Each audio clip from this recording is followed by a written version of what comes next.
For this problem, we're asked to implement the comparable interface for a class that's called angle. So the idea here is that we're storing an angle that might be used, say, for latitude or longitude. It involves a certain number of degrees, a certain number of minutes. Remember that there's 60 minutes in every degree, so you might have a latitude of 34 degrees and 52 minutes, for example. So presumably we have a bunch of different angle objects that have a certain number of degrees and minutes. And this class is fairly simple on purpose. There's just a constructor, a few methods here for getting values out of the object, and a toString method that would display it in a nicer way. I've set up a little testing program here where I make an array list of angle, initially an empty array list of angle, and then I construct a bunch of different angle objects that I add to that array list. I have purposely added a bunch of angles that all have 34 degrees but different numbers of minutes, so that when we have a whole bunch of things where the degrees are all the same, then obviously we'd want to look at the minutes. 34 degrees 2 minutes is the smallest of these, then 34 degrees 19 minutes, then 34 degrees 30 minutes, then 34 degrees 54 minutes. So those are there to deal with the case where we've got the same number of degrees. But when we have different amounts of degrees, then even, for example, if we had a high number of minutes, 59 minutes here, it doesn't matter because this is 14 degrees. And 14 degrees is a lot smaller than 34 degrees. So this one has to come before the 34 degrees. 47 degrees is bigger, so it should come later. And then 4 degrees, this is the smallest of them all. Even though it has a high number of minutes, 4 degrees is very small, so it has to come first.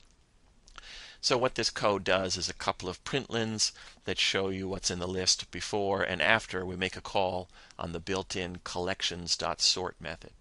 So this is a way of not having to figure out how to put these things into order. We don't have to figure out how to sort these different values here.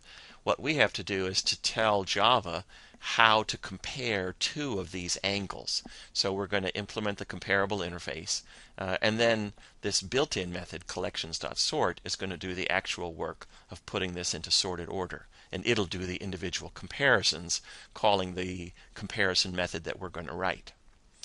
Now this isn't ready yet. It's not going to work, but it's interesting to see what happens when we try to compile it. We get an error message. It's actually a somewhat confusing error message. It tells us that it doesn't know about a method called collections.sort that would take an array list of angle. So this has entirely to do with the fact that we haven't implemented the comparable interface. So Java does have a collections.sort method that will take an array list of comparable objects, but we haven't yet made angle a comparable object. And that's why it's saying, I don't know of a collections.sort method that I can call that would make sense for the class in its current form. So the first thing we need to do is to tell Java that this thing implements the comparable interface. So we'll add a new clause up here, say that it implements that interface. Now the interface is known as comparable of T. That T is supposed to be a generic for type. But we don't really write it this way. Whenever we say that a class called whatever implements comparable of, the thing that we're comparing it to is other objects of the same type. So the angle class implements comparable of angle, the string class implements comparable of string, the integer class implements comparable of integer. Whatever the name of the class is, you should implement comparable of that same type. So this tells Java that it's going to implement the comparable interface. Again, that's not enough. In fact, we could kind of test it by doing a little compile. And it says, angle is not abstract and does not override the abstract method compare to angle. Well, that's not terribly surprising. You can't just claim to implement the comparable interface. You have to actually implement the interface.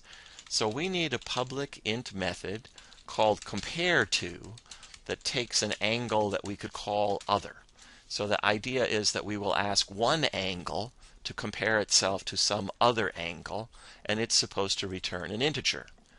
The rule was that a negative integer means that this object is less than the other, a 0 means that this object is equal to the other, and a positive integer means that this object is greater than the other.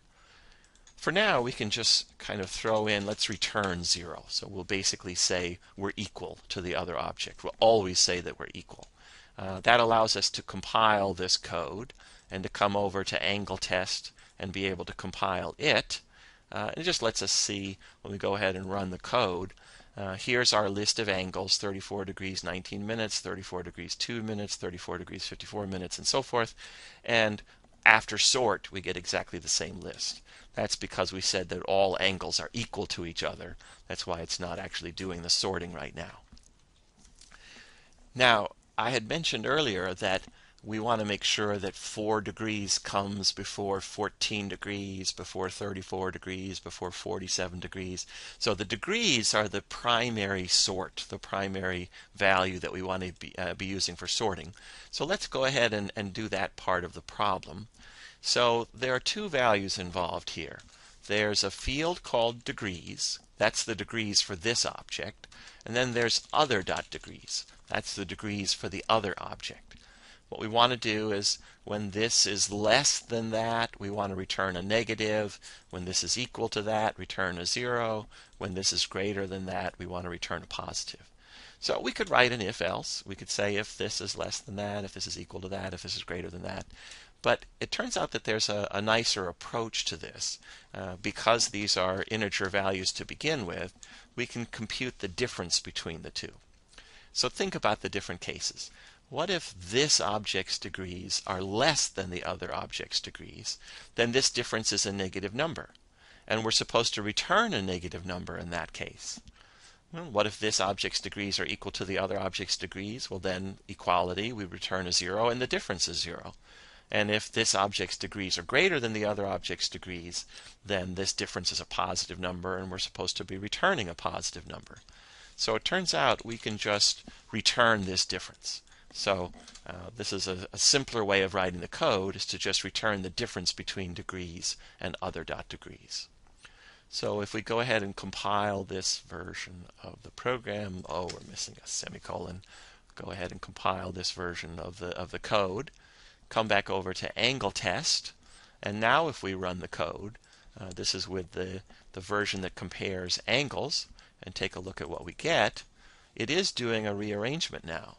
So 4 degrees is coming first, then 14 degrees, then the various 34 degree objects, and then the 47 degree. So that's all very good. We're getting that in the proper order, but notice that 34 degrees 19 minutes comes before 34 degrees 2 minutes. It's not dealing with the right thing here. So, something I said actually a second ago wasn't quite right. When the degrees is equal to the other.degrees, this difference is a 0, but that doesn't necessarily mean equality. So all of these various angles that involve 34 degrees, they have a difference of 0 between degrees and other.degrees, but they're not equal. So we have a problem here. The key is that in that case, what we want to be looking at is minutes minus other.minutes. So that's the thing that we want to be looking at when the degrees are equal to each other.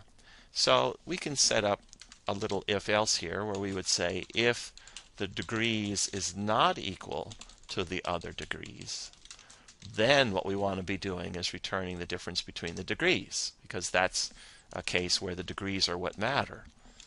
Otherwise, what we would want to be doing is we would want to be returning this other difference, the minutes minus the other minutes.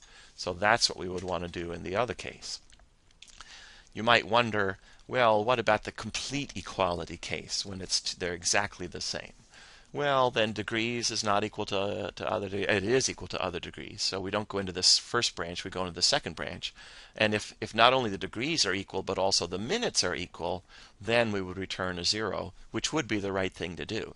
So this deals with even the equality case.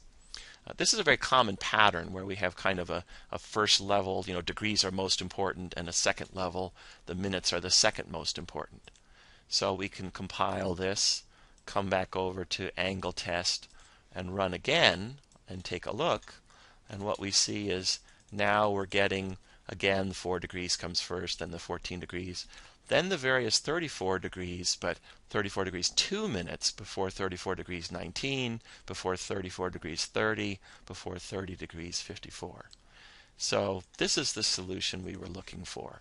We needed to modify the header to say that it implements comparable of angle, and this was our compare to method.